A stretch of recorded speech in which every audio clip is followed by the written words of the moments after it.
The bank statement was 17 pages long. 17 pages of transactions I'd never made. Withdrawals I'd never authorized. A systematic emptying of an account I'd trusted someone else to manage.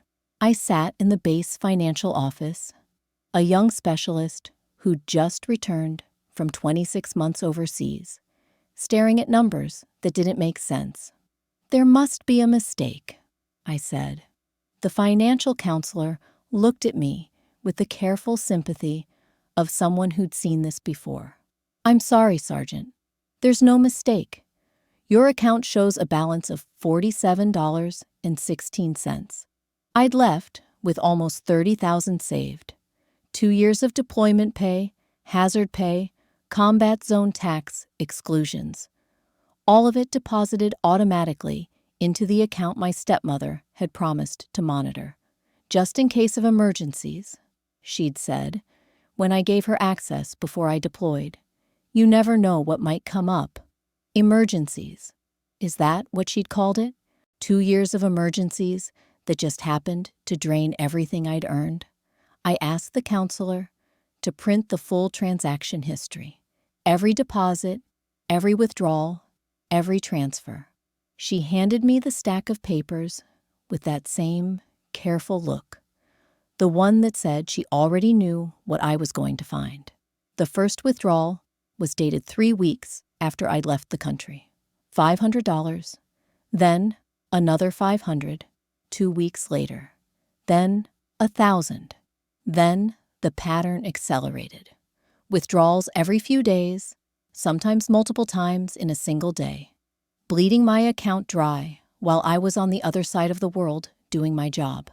The deposits kept coming. Every 2 weeks, my pay hit the account like clockwork. And every few days, my stepmother helped herself to another piece of it. I counted it up 3 times, hoping I'd made a math error. I hadn't. Over 26 months, she'd taken just under $68,000.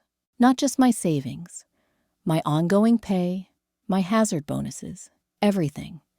She'd been living on my income while I lived in a combat zone, eating military rations and sleeping in temporary housing. The counselor asked if I wanted to speak with someone from legal assistance. I said yes. Then I asked to use a phone, because I had a call to make first. My father answered on the 3rd ring. I need to go back to explain how I ended up trusting a woman who would steal $68,000 from her own stepdaughter.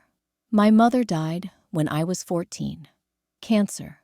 The slow kind that gives you time to say goodbye, but also time to watch someone you love disappear by inches. My father handled it the way some men handle grief, by finding someone new to fill the silence.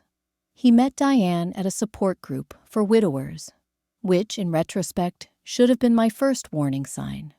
She wasn't there because she'd lost a husband. She was there because she'd lost a meal ticket.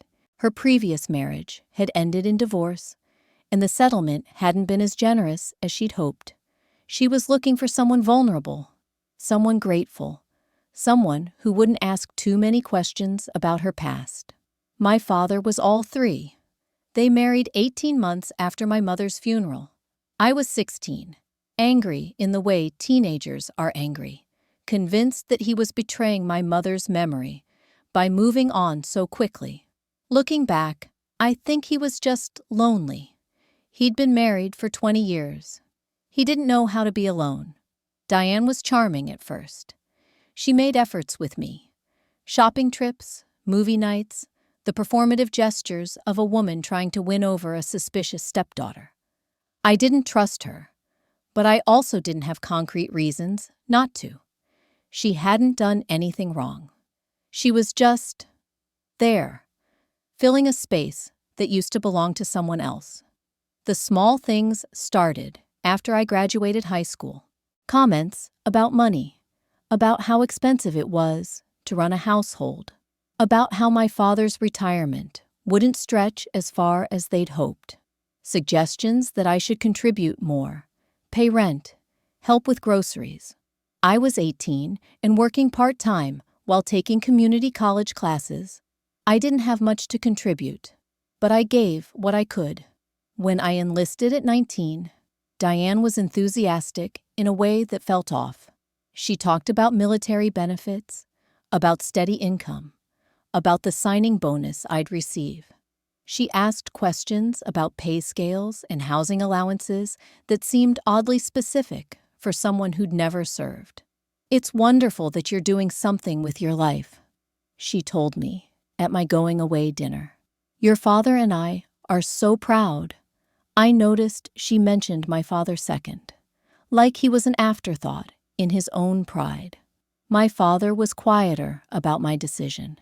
He worried, the way parents worry when their children choose dangerous paths.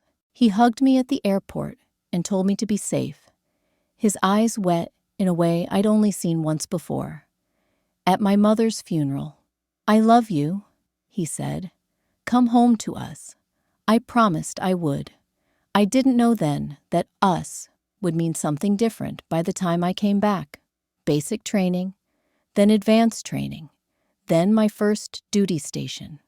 The military has a rhythm to it, a structure that organizes your life into blocks of time and purpose. I was good at my job. I got promoted. I started saving money, building a foundation for the future I wanted. A house, maybe. A family someday. The kind of stability my mother never got to see. My father and I talked every few weeks when I was stateside. Phone calls, mostly. Sometimes video chats when the connection was good. Diane was usually there in the background, visible but not participating, like a shadow that had learned to hold still. She sent me cards on holidays, generic Hallmark sentiments signed, "With love, Diane." I sent cards back because that's what you do. I didn't think about her much. She was my father's wife, a fact of life I'd accepted without embracing. When my deployment orders came, everything moved fast. Briefings, packing, the scramble of preparation that leaves no time for sentiment. I had 3 days of leave before I shipped out, and I spent most of it handling logistics, storing my car, forwarding my mail, setting up the systems that would keep my life running while I was gone. The bank account was one of those systems. "You should have someone who can access your finances," my first sergeant advised during the pre-deployment briefing. "In case something happens, in case you need funds moved or bills paid." I thought about who to ask. My father was the obvious choice, but he'd never been good with money. My mother had handled their finances for their entire marriage, and after she died, things had gotten messy. Overdue bills, missed payments, a general chaos that Diane had supposedly helped sort out. Diane was good with money. Everyone said so. She'd balanced their accounts, negotiated with creditors, gotten their household finances back on track. She had experience. She had capability. And she was family, sort of. I called my father and asked if Diane would be willing to keep an eye on my account while I was gone. "Just monitoring," I explained. "Just in case something came up that needed attention." "Of course," Diane said when she got on the phone. "I'd be happy to help. You just focus on your mission and stay safe. I'll make sure everything's taken care of back here." She sounded so sincere, so helpful, so trustworthy. I added her as an authorized user on my account. I gave her online access, the ability to make transfers and withdrawals, everything she'd need to manage emergencies in my absence. I trusted her because I didn't have a reason not to. I shipped out 3 days later. I wouldn't set foot on American soil again for 26 months. Deployment was hard in ways I'd expected and ways I hadn't. The work was demanding. The conditions were harsh. The distance from everything familiar made time feel elastic, stretching and compressing unpredictably. Days blurred together, marked only by missions and meals, and the occasional precious connection to home. I called my father when I could, which wasn't often, Satellite phones and limited connectivity meant our conversations were brief, functional, focused on reassurance rather than substance. "Everything okay back home?" I'd ask. "Everything's fine," he'd say. "Diane's handling things. Don't worry about us. Just focus on coming back safe." I didn't ask for details. I didn't have time for details. I was busy surviving, busy doing my job, busy being the soldier I'd trained to be. The home front was supposed to take care of itself. That was the whole point of setting up those systems before I left. Diane sent me emails occasionally, brief updates about the house, about my father's health, about the weather. She mentioned once that she'd had to transfer some money to cover an unexpected car repair. Another time, she referenced a plumbing emergency that had required an immediate payment. Small things, she assured me. Nothing to worry about. I didn't worry. I didn't have the bandwidth to worry about anything beyond my immediate circumstances. I thanked her for handling things and went back to my mission. Months passed. A year. Then another year. The deployment extended twice, each time pushing my return date further into the future. I watched my account balance on the rare occasions I could access the military's financial systems, but the numbers were always in flux. Deposits, withdrawals, the movement of money that I assumed reflected the handling Diane was doing on my behalf. I didn't look closely. I didn't add it up. I trusted her. That was my mistake. The phone call to my father didn't go the way I expected. I'd called to confront him, to ask what the hell had happened, to demand an explanation for the empty account and the 17 pages of fraudulent withdrawals. I expected shock, outrage, the fury of a father who just learned his wife had stolen from his daughter. What I got was silence. "Dad," I said, after he didn't respond for nearly a minute, "did you hear what I said? She took everything, almost $70,000. "I heard you." His voice was flat, careful, like he was choosing his words from a limited menu. "I think there might be some misunderstanding." "What misunderstanding?" "I have the bank records. Every withdrawal, every transfer. She cleaned me out while I was deployed." Another silence. Then, Diane mentioned that there were some expenses, things that came up while you were gone. She said she talked to you about it. She mentioned a car repair and a plumbing thing. "That's not $70,000, Dad. That's not even close. The house needed work, and there were medical bills. My knee surgery, you remember. Your surgery was covered by Medicare. You told me that yourself. There were co-pays and other things. It's been a difficult couple of years." I felt something cold settle into my stomach. The way he was talking, the careful neutrality, the reflexive defense of a woman who'd stolen from his child. He knew, maybe not everything, maybe not the full scope, but he knew something was wrong, and he'd chosen not to see it. "Dad," I said slowly, "did you know she was taking money from my account?" The silence this time was answer enough. "She said it was temporary," he finally admitted. "She said she'd pay it back before you came home. I didn't think—" "You didn't think what? That I'd notice my entire savings was gone? I didn't think it was that much." His voice cracked slightly. "She handles the finances. I don't always look at the numbers." Of course he didn't. He'd never looked at the numbers. That was the whole problem. He'd handed over control of his life to a woman he barely knew, and she'd exploited that trust systematically for years. And now she'd done the same thing to me. "I'm going to legal assistance," I said. "I'm going to the police. This is theft, Dad. Federal theft, probably, since it involves military pay. Please." His voice was small.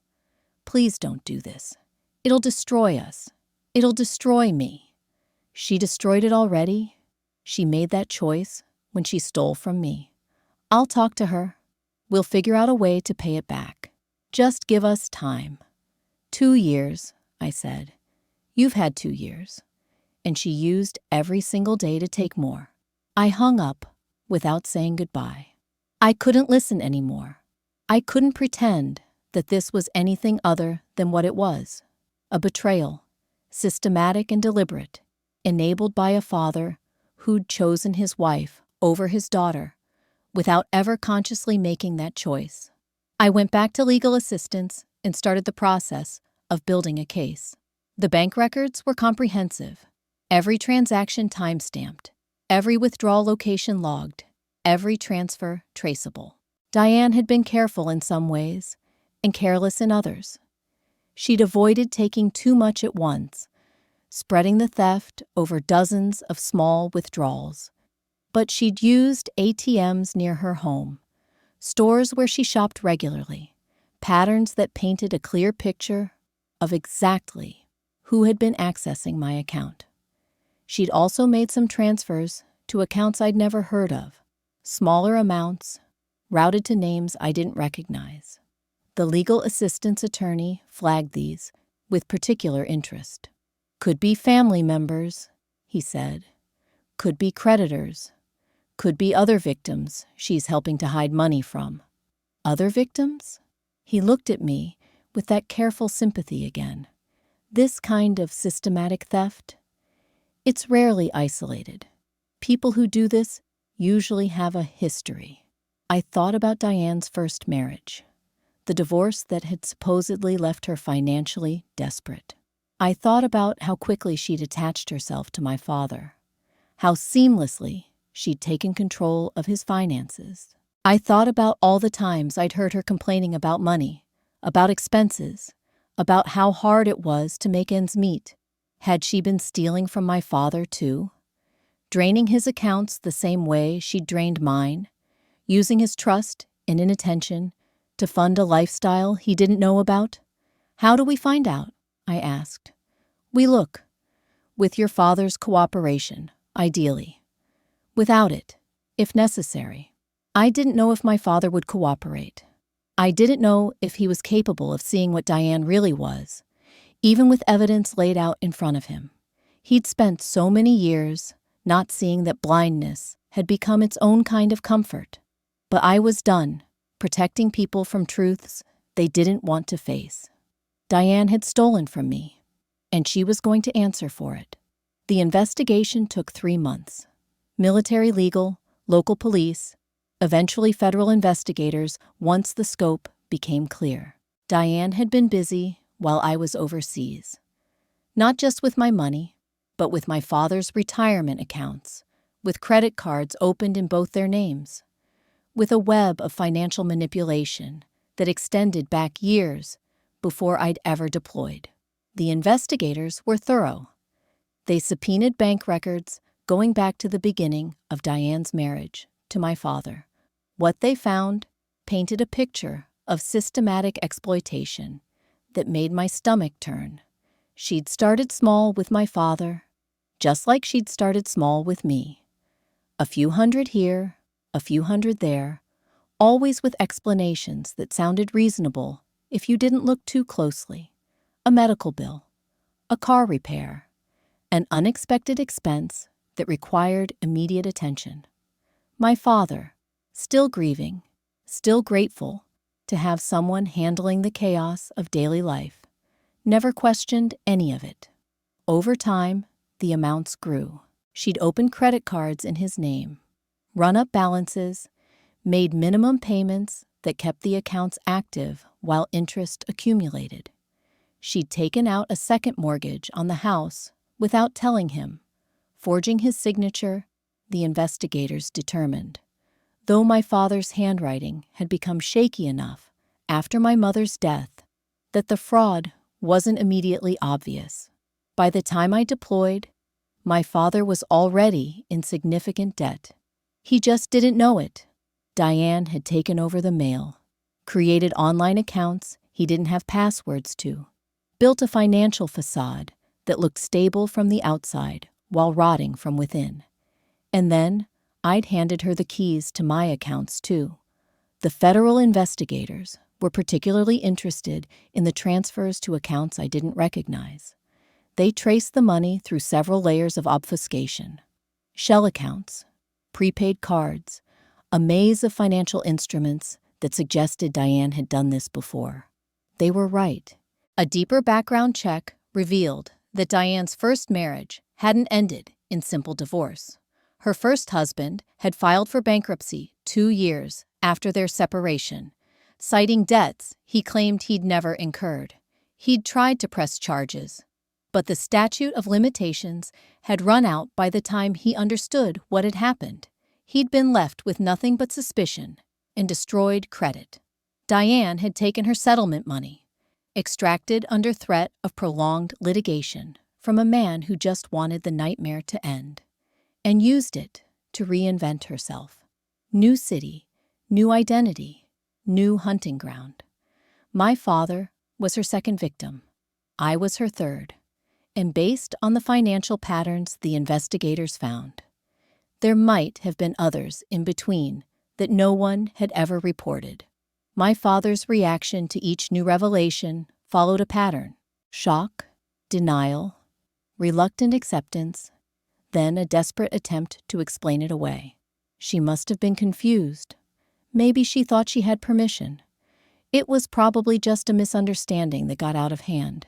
He couldn't see her clearly. Or he could, but he chose not to, because seeing clearly would mean acknowledging that he'd been a fool, that he'd married a predator, that he'd enabled the theft of his daughter's future. I stopped trying to convince him. His understanding wasn't necessary for justice. The prosecutor assigned to the case was a woman named Margaret Chen, a veteran of financial crimes who'd seen every variation of this story. She met with me over video call to discuss the charges and what I could expect from the trial. Cases like this are usually straightforward once we have the documentation, she said. The challenge isn't proving what happened. It's making a jury understand the emotional impact. Numbers on a page don't convey what it feels like to have your future stolen. What do you need from me? Your testimony, your story. Help them see the person behind the bank statements. She paused. And I'll need you to be prepared for defense tactics. They'll try to argue you gave permission, that it was a family arrangement, that you're exaggerating the impact because of a personal grudge. A grudge? Defense attorneys look for any angle. Family dynamics are complicated. They'll suggest this is really about you not liking your stepmother, and the financial claims are just a way to punish her. I thought about all the years I'd tried to accept Diane, to give her the benefit of the doubt, to be a good stepdaughter despite my reservations. I thought about the cards I'd sent, the polite conversations, the deliberate choice not to make my father's life harder by voicing my suspicions. I never had a grudge, I said. I had concerns I didn't act on because I wanted to trust my family. She used that trust to steal from me. Good, Margaret said. That's exactly what the jury needs to hear. Diane was arrested on a Tuesday morning. I wasn't there. I was back at my duty station, working, moving forward with my life. But my cousin sent me a photo.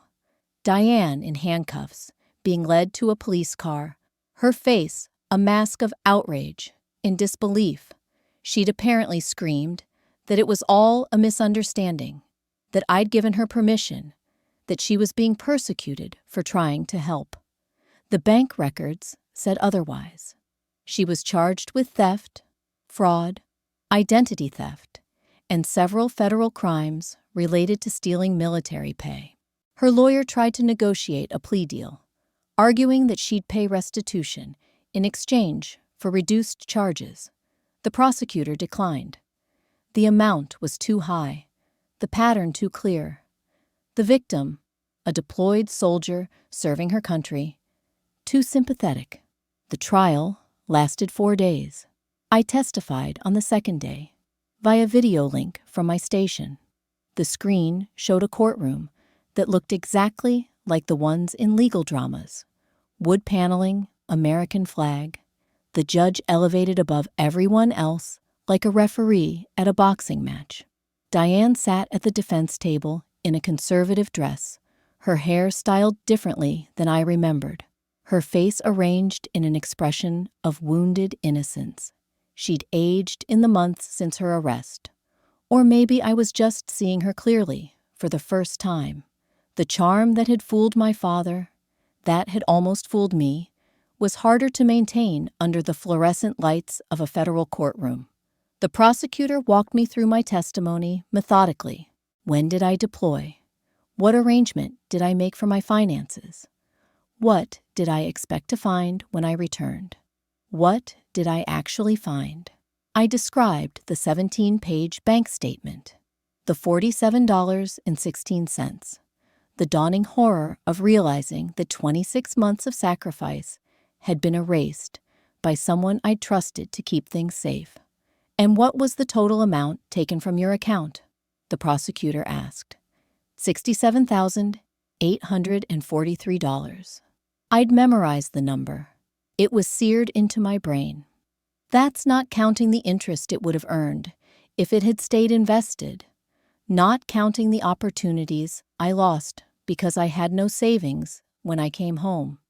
Just the raw amount she withdrew. "Thank you, Sergeant."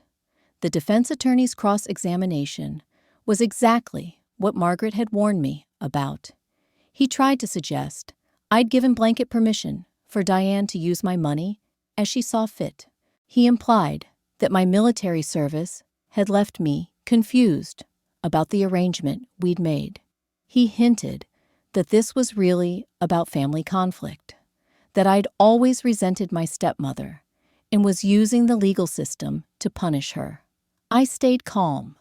I'd been trained to stay calm under pressure, and this pressure was nothing compared to what I'd faced overseas.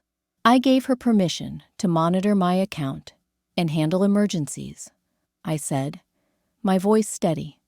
I did not give her permission to spend $68,000 on herself over 2 years. If I had, I wouldn't have needed the account at all. I could have just written her a check. The defense attorney tried a few more angles, but each one ran into the wall of documentation. Bank records don't lie. Transaction histories don't have grudges. The evidence was overwhelming, and no amount of implication could make it disappear. The jury deliberated for less than 3 hours. Guilty on all counts. Diane's face, when the verdict was read, stayed with me for a long time afterward. The mask finally cracked. Not into remorse, but into rage. She glared at me through the video screen like I'd done something to her, like pursuing justice for theft was somehow an act of aggression. In her mind, I think, it probably was. People like Diane don't see their victims as people. They see them as resources to be exploited, and resources aren't supposed to fight back. Diane was sentenced to 4 years in federal prison, plus mandatory restitution of the full amount stolen. She'd serve her time, then spend the rest of her life paying me back. Her wages garnished, her financial future destroyed, the way she'd tried to destroy mine. My father asked me to visit him after the sentencing. We met at a coffee shop near his house. The house I'd helped pay for, with money I didn't know I was spending. The house that still had Diane's furniture in it, her pictures on the walls, her presence embedded in every room. He looked older than I remembered, thinner. The trial had aged him in ways that surprised me. "I'm sorry," he said. The words came out rough, like they'd been stuck in his throat for months. "I should have seen it. I should have protected you." "Yes," I agreed. "You should have. I loved her. Or I thought I did. I don't know anymore." He stared into his coffee cup. "She made everything easier after your mother died. She handled things. I didn't have to think. You traded thinking for trust, and she exploited that." I know. He looked up at me, eyes wet. I know I failed you. I know I chose her comfort over your protection. I don't know how to make that right. I didn't either. The money would come back eventually through restitution payments that would trickle in for decades. But the trust, the fundamental belief that family would protect you, that the people who were supposed to care about you wouldn't steal from you, that was harder to rebuild. You can start by taking responsibility for your own life, I said. Your own finances, your own decisions. No more letting someone else handle things because it's easier. He nodded slowly. I've started meeting with a financial advisor, someone to help me understand what I actually have, what I actually owe. That's a start. And I'm seeing someone, a therapist, to talk about everything. I hadn't expected that. My father wasn't the therapy type, but grief and betrayal have a way of changing people, of forcing growth even when they resist it. Good, I said. That's good. We sat in silence for a while.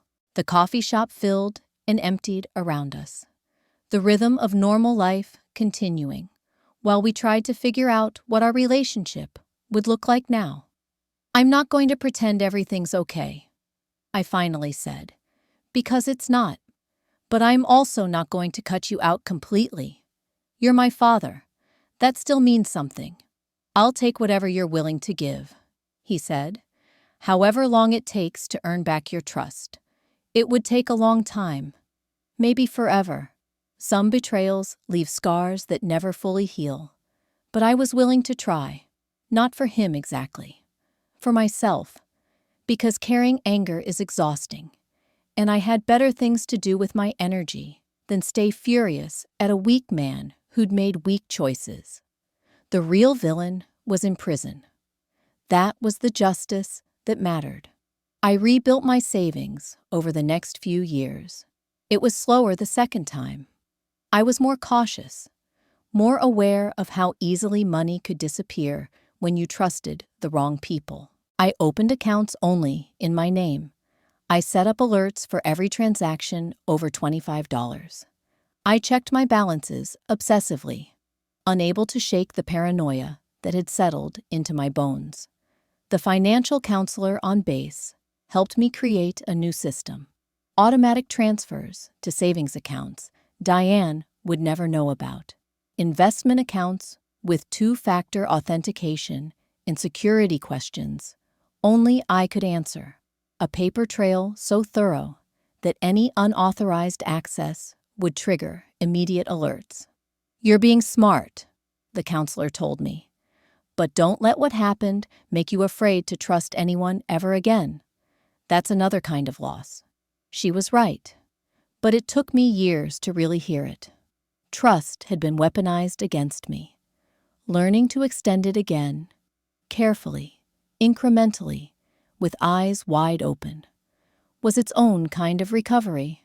I also learned to talk about what happened, not to everyone, but to the people who needed to know, fellow soldiers who were about to deploy and needed to set up their own financial systems, junior enlisted members who might make the same mistake I'd made. The story became a cautionary tale, told in briefings and informal conversations, a reminder that even family can't be trusted blindly when large sums of money are involved. Get it in writing, I'd tell them. Set up alerts. Check your accounts regularly, even when you're overseas. Don't assume someone else is protecting your interests just because they're supposed to care about you. Some of them listened, some of them didn't.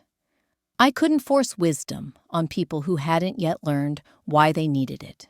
But I also moved forward. I got promoted again, making Sergeant First Class faster than most people expected.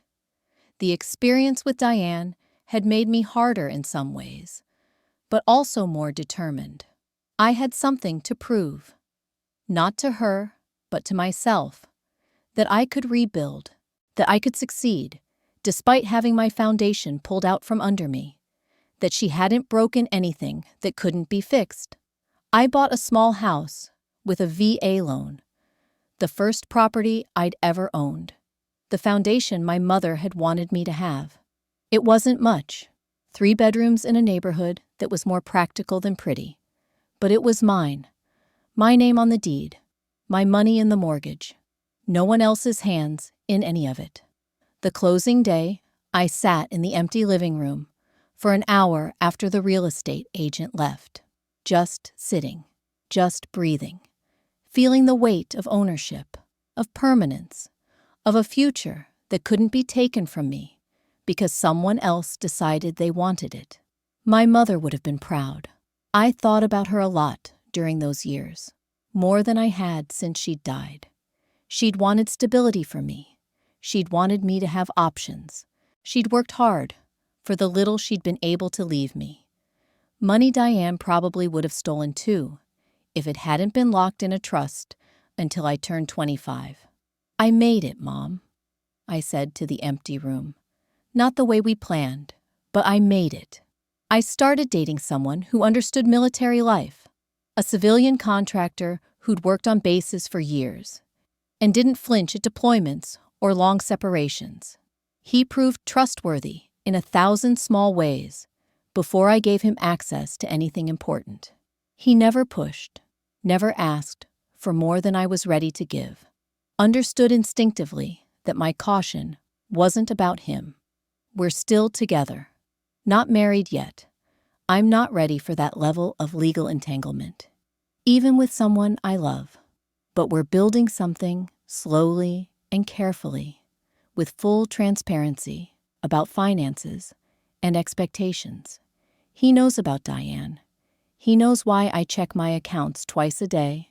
He doesn't judge me for it. The restitution payments come quarterly, small amounts that will take decades to add up to what I'm owed. Each payment is a reminder of what happened, but also a reminder that there are consequences for betrayal. Diane will spend the rest of her life paying me back. Every garnished paycheck, every seized tax refund, every financial restriction she faces will carry my name on it. I've stopped thinking of it as recovering stolen money. I think of it as Diane's ongoing acknowledgement of what she did, a forced apology extracted by the courts, repeating forever until her debt is paid. Some people might call that vindictive. I call it justice. There's a difference. My father and I talk occasionally. Holidays, birthdays, the moments when family obligations overcome discomfort. He's doing better, from what I can tell. He's been single since Diane went to prison. Understandably gun-shy about new relationships. But he's found purpose in volunteer work, in the kind of community involvement that keeps loneliness at bay, without requiring vulnerability. He'll never be the father I wanted, the one who would have seen through Diane immediately, who would have protected me without being asked. But he's the father I have, and he's trying. That counts for something. If you're listening to this and something resonated, if you've ever been robbed by someone who was supposed to care for you, if you've ever learned that trust can be a weapon in the wrong hands, I want you to know this. Paper trails are your friend. Documentation is protection. The same systems that allow people to steal from you can also prove that they did. My stepmother thought she could take everything because I was far away and focused on survival. She thought distance meant invisibility. That deployment meant I'd lost track of what was mine. She forgot that banks keep records. She forgot that every transaction has a timestamp. Every withdrawal has a location. Every theft leaves evidence behind. I'm not glad it happened. I'd rather have my money and my naive faith in family than the hard-won wisdom I have now. But since it did happen, I'm glad I fought. I'm glad I didn't let embarrassment or family loyalty stop me from pursuing justice. I'm glad I showed up with documents when she thought I'd show up with nothing. I'd love to hear from you. Have you ever been betrayed by someone who had access to your finances? Did you pursue justice, or did pressure from family make you stay quiet? Leave a comment below and tell me where you're listening from. We share stories like this every day, here at Her Service. Her Story. Stories about betrayal, documentation, and the power of evidence when someone thinks they've gotten away with something. If you don't want to miss the next one, subscribe and stay with us. Let's keep walking this path together.